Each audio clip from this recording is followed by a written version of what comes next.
Bonjour à tous, bonjour, bonjour, bonjour tout le monde, ça me fait très plaisir d'être ce matin avec vous. Donc, on va commencer tout de suite, parce que j'ai très envie de vous parler de ce sujet, bien évidemment. On va parler du Covid. Alors, je pense que je vais dire tous les mots-clés maintenant, comme ça au moins il y aura un gros panneau qui apparaîtra sur la vidéo. Attention, allez sur le site d'information du Covid. Donc voilà, Covid, Omicron, vaccination, passe sanitaire. Voilà, comme ça c'est fait, c'est réglé. Alors, on va parler du Covid. J'ai eu le Covid, j'ai fini par l'avoir. Donc il faut savoir que depuis mars 2020, il me semble que c'était mars 2020 quand c'est apparu, le Covid, j'avais réussi à y échapper. Et puis là, juste après Noël, eh bien finalement, je suis tombée. Voilà, comme les soldats à la guerre, je suis tombée et j'ai eu le fameux Covid. J'ai eu la version light, puisque j'ai eu la version Omicron. Donc mon but vraiment c'est de vous raconter un peu comment ça s'est passé parce que je trouve qu'il y a beaucoup d'informations super pessimistes et super négatives et en fait on a l'impression que quand on a le en fait on a l'impression que si on chope le Covid, on va mourir. Voilà, en gros c'est ça, enfin, moi c'est un peu la sensation que j'avais et donc je voulais vous dire comment ça s'est passé pour moi pour vous donner un peu d'espoir parce que franchement ça a été quand même très léger. Loin de moi l'idée de dire que ça il n'y a pas de forme grave parce que bien évidemment il y en a, mais pour moi je trouve que c'est important en fait de dire aussi que la majorité des gens s'en sortent, que c'est comme un gros rhume et qu'il ne faut pas paniquer en fait. Il faut vraiment éviter d'entrer dans le cercle vicieux des informations parce que vraiment depuis 2 ans, on a l'impression vraiment que si on attrape le virus, eh ben on va y passer pour dire les choses crûment donc voilà, j'avais vraiment envie de partager mon expérience avec vous, comme ça, si vous êtes dans la même situation, si vous l'attrapez, ne paniquez pas. Voilà, il faut rester positif et non, on ne meurt pas forcément du Covid. Donc, le 2 janvier, juste après le jour de l'an, j'ai commencé à avoir des symptômes dans l'après-midi. Donc il faut savoir que mon fils avait des symptômes depuis la veille, mais comme il est très allergique et il a très très souvent de l'allergie, c'était exactement les mêmes symptômes. C'est-à-dire que donc mon fils a 9 ans, donc c'est pour que vous ayez aussi une idée de comment ça s'est passé au niveau de mes enfants, pour moi, et je vais même vous parler de mes parents, puisqu'ils étaient là, ils l'ont attrapé aussi. Donc voilà, vous aurez un peu la version de ce qui s'est passé pour chaque tranche d'âge, on va dire. Donc voilà, donc mon fils, ça s'est traduit par des éternuements, un petit rhume, et voilà, en fait, c'était vraiment les mêmes symptômes qu'une allergie normale, parce que vraiment, il a vraiment souvent des allergies. Enfin, là, dernièrement, non, j'avoue que depuis un certain temps, ça va quand même beaucoup mieux. Et donc, je me suis dit, bon, voilà, on est en hiver, bon, c'est des choses qui arrivent, allergie, voilà. Et le lendemain, donc lui, il a commencé le 1er janvier, et moi, le 2 janvier, j'ai commencé à éternuer moi aussi dans l'après-midi, et à avoir un petit peu le nez qui piquait. Et là, je me suis dit, c'est louche. C'est bizarre quand même hein, que d'un seul coup, moi aussi j'ai un rhume, je ne tombe jamais malade. Franchement, soyons sincères, je ne suis jamais malade. Et je me suis dit, ouais, c'est quand même un petit peu bizarre avec tout ce qui se dit dans les parages sur le virus, etc. On va faire un test antigénique. Il faut savoir que j'avais mes parents qui étaient à la maison. Et franchement, c'est surtout pour eux en fait que je l'ai fait parce que voilà, je savais que c'est pas la même chose de l'avoir à 38 ans que de l'avoir à 50 ou 60 ans. Donc je me suis dit bon, quand même, on va prendre nos précautions, on va faire le test antigénique. Et donc, nous avons fait le fameux test et c'était positif. Alors c'était un tout petit positif pour moi. C'est-à-dire que moi je l'ai fait mais je l'ai pas fait à mon fils, je l'ai fait moi. Et vraiment, je ne sais pas si je pourrais vous mettre ça après en photo, mais vraiment le test, il y avait donc la barre de contrôle qui était très nette et la barre où il y a le fameux T pour dire si oui ou non on est positif. Mais c'était, alors déjà, les 5 premières minutes, il n'y avait rien. Et après, de 5 à 10 minutes, c'est quand il y a eu une toute petite barre qui a commencé à apparaître. Une toute petite ligne, mais alors vraiment très, très fine. Et donc je me suis dit, ça veut dire quoi? C'est positif, c'est négatif? C'était vraiment, pour moi, c'était pas clair en fait.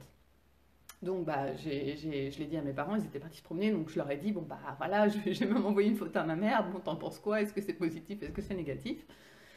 Et voilà, on a fait le truc typique, on s'est mis sur Google, est-ce que c'est positif ou négatif? Bon, c'était pas très clair, et puis dans le doute, je suis allée directement, en fait ici en Espagne, on a des centres de santé, ça s'appelle, et c'est là où on a tous les médecins. Et donc il suffit d'y aller et de leur dire voilà j'ai des symptômes et ils vous font le test immédiatement. Donc en fait j'y suis allée avec mon fils, On y allait. Et en fait, j'avais fait une photo donc, de mon test. Et je l'ai montré à la dame et elle m'a dit c'est positif. Cherchez pas, même s'il y a une toute petite ligne de rien du tout, c'est positif. Bon, d'accord. Même comme ça, ils m'en ont refait un autre et ils m'ont confirmé que c'était positif pour mon fils et pour moi. Donc bah, la panique à bord, parce que bien sûr, on avait fait le jour de l'an avec des amis, des voisins. Voilà, donc bah, j'ai commencé à dire à tout le monde attention, on vient de donner positif au Covid. Voilà, faites attention, enfin soyez attentifs si vous avez des symptômes, etc. Essayez de ne pas avoir trop de gens ces jours-ci. Et puis voilà, et puis on a commencé à mettre des masques dans la maison, puisque ma fille n'avait pas de symptômes. Alors elle n'a pas fait de test, mais elle n'avait pas du tout de symptômes. Donc du coup, bah, on s'est dit, bah, elle est négative, elle ne l'a pas chopée, elle a réussi à passer au travers. Donc voilà, on a commencé à mettre des masques, ma fille dans sa chambre, moi avec le petit, mes parents sont repartis pour essayer d'échapper eux aussi au virus. En bref, ça a été un peu le branle-bas de combat. Le 2 janvier, on commençait bien l'année. Et donc voilà, on a passé en gros une semaine confinée, puisque donc les médecins nous ont dit c'est 7 jours avec la version Omicron, parce qu'ils nous ont dit que c'était, en fonction des tests qu'ils nous avaient fait, ils nous ont dit que c'était la version Omicron, et ils nous ont dit c'est que 7 jours, c'est pas 10 jours, vous allez voir, c'est comme un petit rhume. D'ailleurs, la dame du centre de santé au téléphone, parce qu'elle m'a donné les résultats par téléphone, elle m'a dit pas de panique, la version Omicron c'est comme un rhume. Donc voilà, buvez beaucoup d'eau, elle m'a dit, et prenez de la vitamine C. Voilà, ça a été les conseils de la dame, du médecin, quoi. Et elle m'a dit que si jamais ça se compliquait, directement, on pouvait aller à l'hôpital, et voilà. Donc voilà, alors je vais vous dire comment ça s'est passé. Donc mon fils, franchement pour mon fils, ça a été comme un petit rhume. Il a fait un petit peu d'asthme une nuit. Il faut dire que mon fils, il a fait des bronchites sur bronchites quand il était bébé. Et d'ailleurs, il était considéré à risque pour le Covid. Et il y a eu un soir où j'ai entendu qu'il avait un petit peu il n'avait pas du mal à respirer, mais il avait un petit peu le sifflement typique, s'il y a des mamans qui savent un petit peu comment ça se passe, le petit sifflement comme ça. C'était léger, mais bon, même comme ça, je lui ai mis un petit coup de ventoline et c'était reparti. Mais ça, c'est vraiment des choses qui arrivent même quand il a de l'allergie. C'est pas quelque chose qui sort de l'ordinaire pour moi vis-à-vis de lui, enfin, je suis habituée. Donc voilà, un petit coup de ventoline et hop, c'était reparti. C'est la seule fois où j'en ai mis.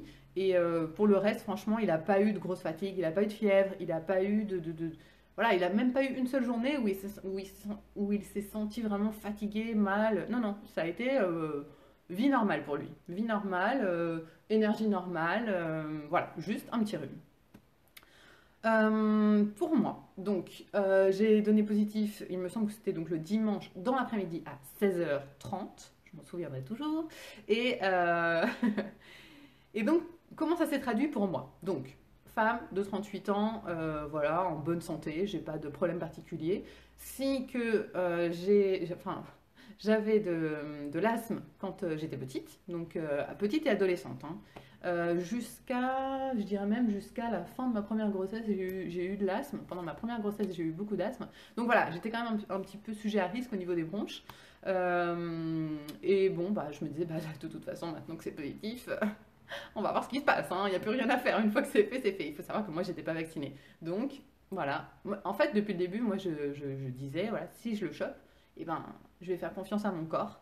Et, voilà, je vais faire confiance à mon corps et je pense qu'il va éliminer le virus par lui-même. C'était vraiment, on va dire, un peu le pacte que j'avais avec moi-même, avec mon corps.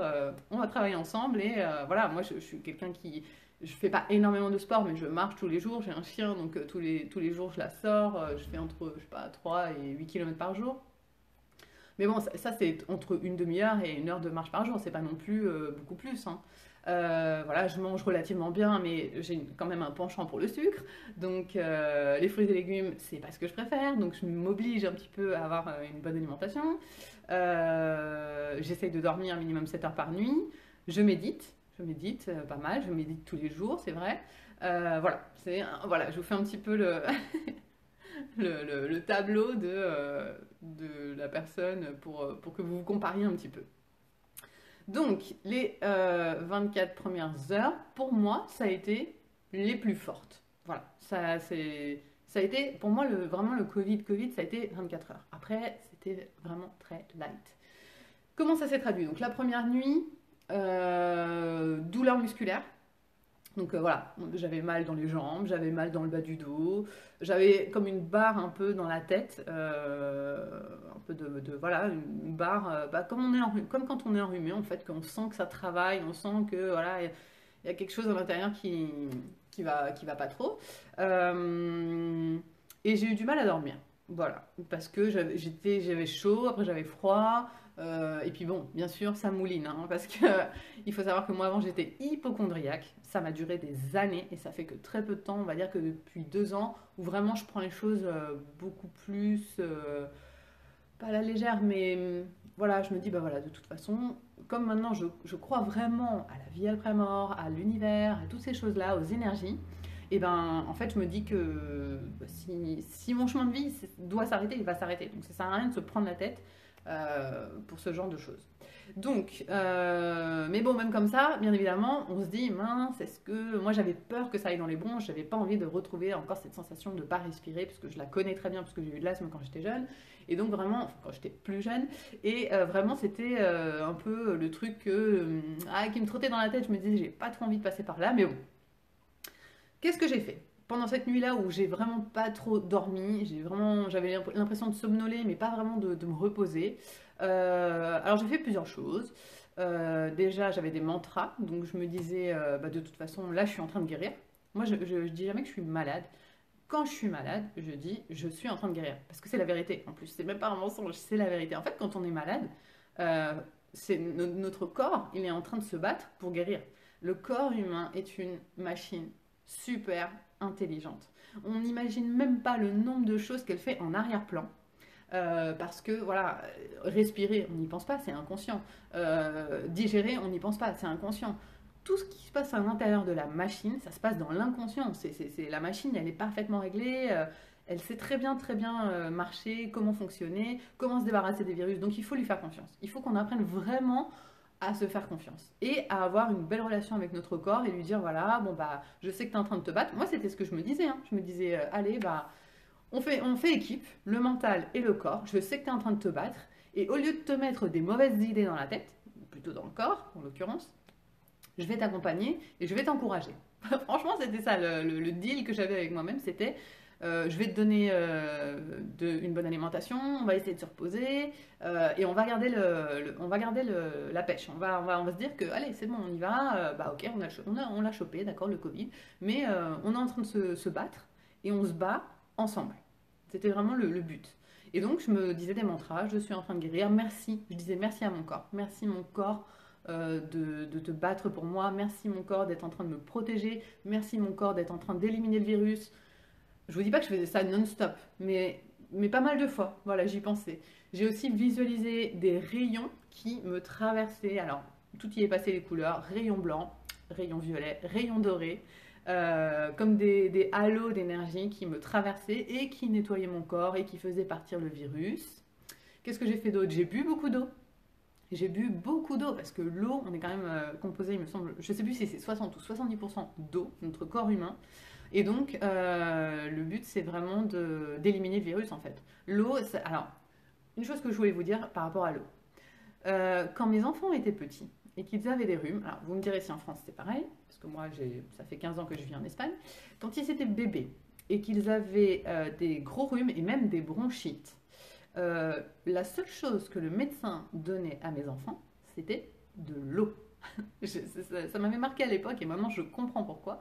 Parce que il disait pas bon bah allez hop, je sais pas moi, un nom de médicament, ça va le guérir. Non non, il me disait donnez-lui beaucoup à boire et du repos. À boire et du repos. Voilà, c'était donnez-lui de l'eau parce que ça va expulser, ça va fluidifier machin etc. Et ça va expulser ce qu'il y a à expulser. Donc les médecins, quand les enfants ils sont vraiment très petits et qu'ils ne peuvent pas leur donner des médicaments forts, et ben en fait la seule chose qu'ils disent c'est donnez-lui de l'eau parce que de toute façon le corps humain va se guérir tout seul. Et ça m'avait marqué, vous pouvez même pas imaginer à quel point, parce que je m'étais dit mais en fait les propres médecins reconnaissent qu'avec de l'eau on peut se soigner. Et on parle d'enfants vraiment en bas âge. Je pense que la déontologie, enfin la loi ne leur permettait pas de leur donner des médicaments que nous on prend quand on est adulte pour se guérir des rhumes. Et en fait, notre corps, il est parfaitement réglé, il est tout à fait capable de se guérir tout seul. Donc j'ai bu beaucoup d'eau, Et donc voilà, la première nuit, ça a vraiment été voilà, des mantras, des encouragements, et de ne pas paniquer. De me dire, voilà, le Covid, il y a 99% des gens qui s'en sortent. Voilà, je ne suis pas une personne à risque, ça va bien se passer. Il fallait vraiment garder, pour moi c'était important de garder la positivité, de se dire, voilà, ça va bien se passer, bah oui, bah, on l'a chopé, bah écoute, c'est tant mieux, on va avoir des anticorps. Enfin voilà, il fallait vraiment voir le côté positif des choses. Et donc, le lendemain, donc ça c'est vraiment, je vous rappelle, la première journée, hein, parce que j'ai eu donc les premiers symptômes le dimanche à 16h30. Une première nuit difficile, et le lendemain, à partir du, donc le lundi jusqu'à 16h, franchement c'est pour ça que je vous dis que pour moi ça a été 24 heures, jusqu'à 16h, j'ai été fatiguée. J'ai été très fatiguée, donc je me souviens avoir porté mon aspirateur à un moment donné parce que je voulais nettoyer je sais plus quoi, et j'avais l'impression qu'il pesait une tonne. Et je me disais, mais qu'est-ce qu'il y a dans l'aspirateur? Qu'est-ce qu'il a aspiré qui est si lourd? Et je l'ai ouvert et il n'y avait rien dedans en fait. Donc c'était juste que moi j'étais fatiguée et j'avais l'impression que l'aspirateur pesait 3 fois plus que son poids normal. Donc très fatiguée, donc chaque fois que j'avais envie de me reposer, pouf, je me collais dans le canapé, parce qu'en plus j'étais avec les deux enfants, donc, enfin bon, ma fille était dans sa chambre, mais mon fils, comme je vous dis, il était en pleine forme lui, donc il avait envie de faire plein de choses, donc voilà, je jouais avec lui, je l'occupais, etc. Puis il y avait des moments où je disais, bon là, maman elle va faire dodo, elle en peut plus, voilà, hop, on se collait dans le canapé, moi je me couchais, et lui regarder un film ou quelque chose comme ça. Des poussées de fièvre, je vais vous dire la vérité, je ne savais pas où était mon thermomètre à ce moment-là, je l'ai retrouvé la semaine suivante, donc je ne me suis même pas pris la température, donc je ne pourrais pas vous dire, mais clairement je pense que j'en ai eu puisque je le sentais. Il y avait des moments où, les moments où justement j'étais très fatiguée, c'était les moments où j'avais très chaud, et malgré le fait que j'avais très chaud, j'avais froid aussi. Donc en fait, j'avais chaud à l'intérieur, mais voilà, j'avais froid aussi, donc j'avais mis mon manteau, mon écharpe, je m'étais mis dans le canapé avec 3 couettes par-dessus. Et puis voilà, quand j'étais bien au chaud après, ça durait peut-être 1 heure où j'étais vraiment fatiguée, où j'avais chaud, etc. Et après, pouf, c'était reparti pour 2-3 heures de tranquillité en fait. Donc vraiment la première journée, ça s'est passé comme ça. Grosse fatigue. J'avais plus mal à la tête, j'avais plus de douleurs musculaires, ça a duré vraiment très peu de temps, ça a été vraiment que la première nuit. Et donc la première journée, ça s'est vraiment traduit par de la grosse fatigue. Et voilà, franchement, de la grosse fatigue. Je peux pas vous dire autre chose, c'était voilà, j'avais besoin de me reposer, hop, peut-être pousser de fièvre parce que je vous dis, j'ai même pas la preuve, mais voilà. Et dès 16h30 le lundi, déjà ça allait mieux. J'avais un peu plus d'entrain, un peu plus d'énergie, et j'avais plus de fièvre, j'avais plus cette grosse fatigue, ce besoin de faire dodo.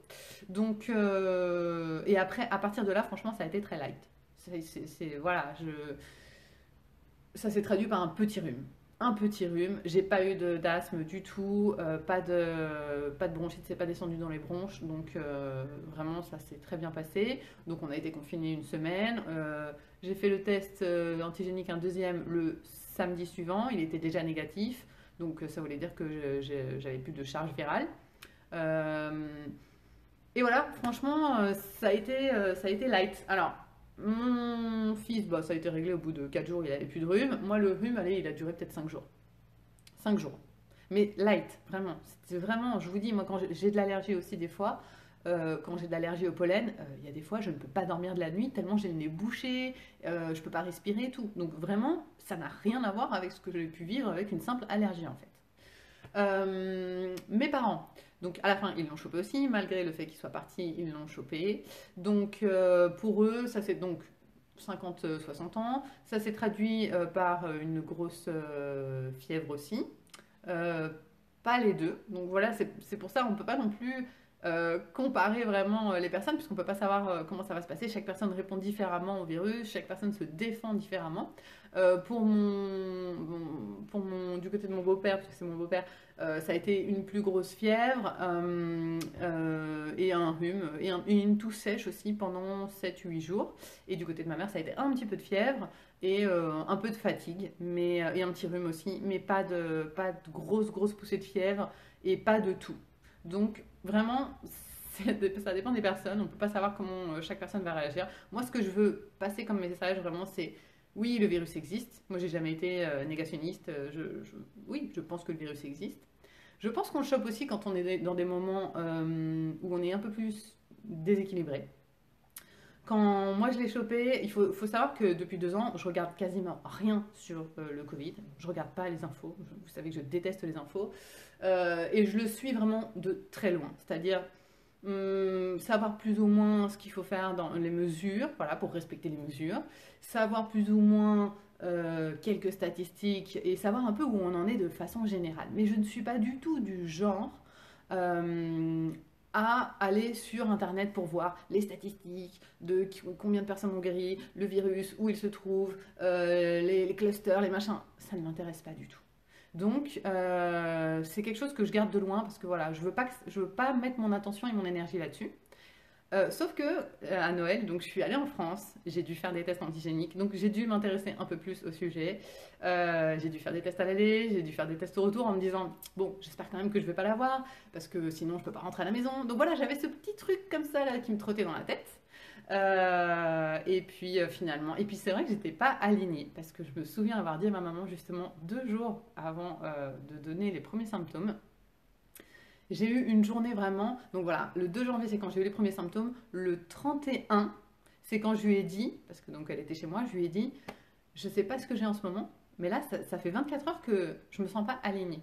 Je vous jure, mot pour mot. Je suis tellement heureuse de lui avoir dit à ce moment-là, parce que pour moi, c'est une preuve que justement, mon corps savait déjà ce qui était en train de se passer, même si mon conscient ne le savait pas.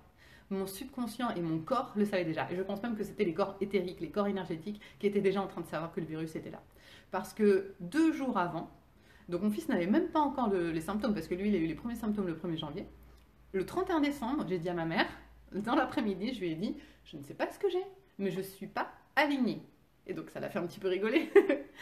Oui, ça veut dire quoi de ne pas être alignée? Je lui ai dit, je ne sais pas, il y a quelque chose qui est déséquilibré dans mes chakras, je ne suis pas alignée, il y a quelque chose à l'intérieur qui me préoccupe, qui me perturbe.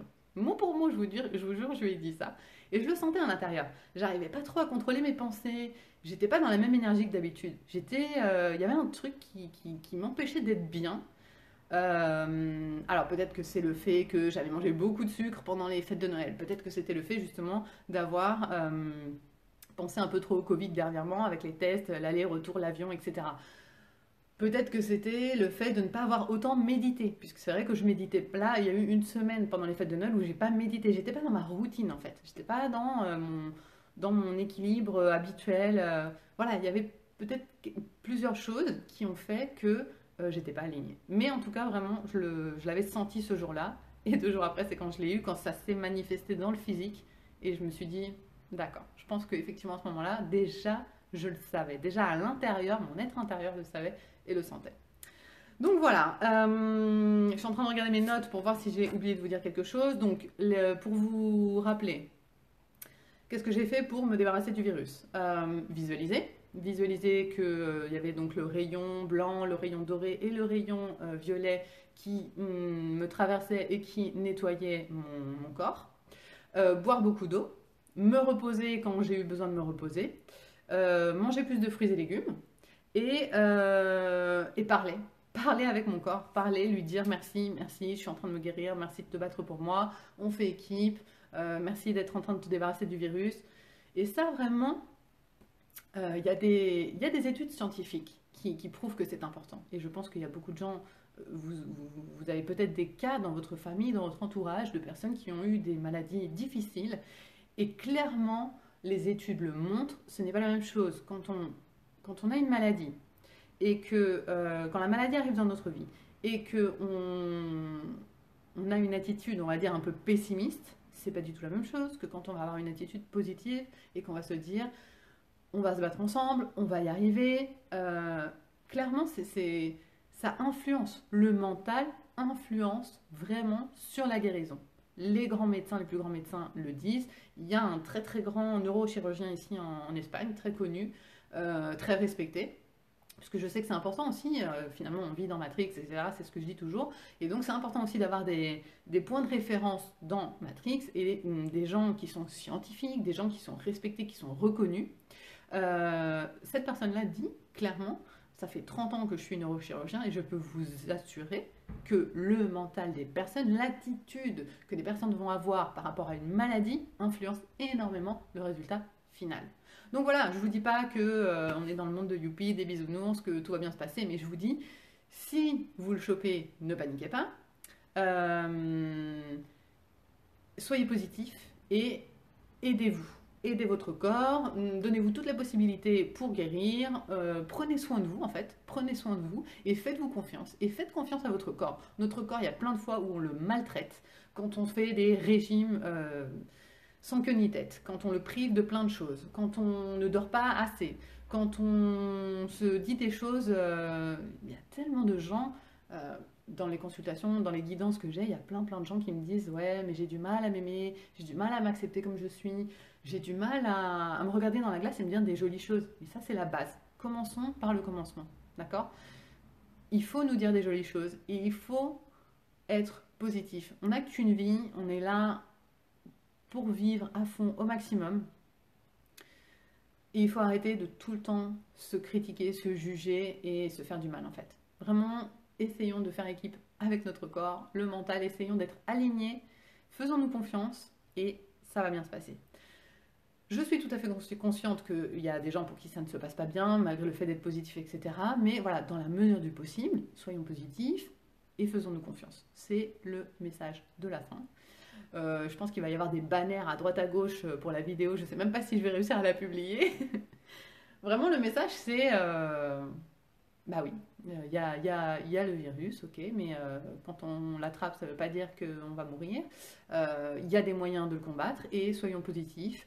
Et ça va bien se passer. Donc j'aimerais beaucoup savoir votre opinion, votre expérience, parce que je pense qu'on a été très nombreux pendant les fêtes à la voir.